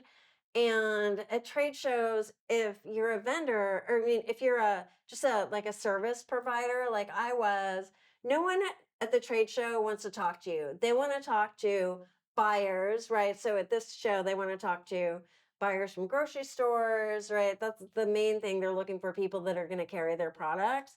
So they don't want to talk to me. So I'm like, how could I come up with an idea that would be something where people would want to talk to me? So I was talking to one of my clients, the CEO of a food company, and and he said you should give out a plaque to the top 10 names of the show. And I thought that's a really good idea, but I would never do a plaque because that's so off brand for me. I would do something fun. So I created the Love Your Name Award and I made it the shape of a heart, right?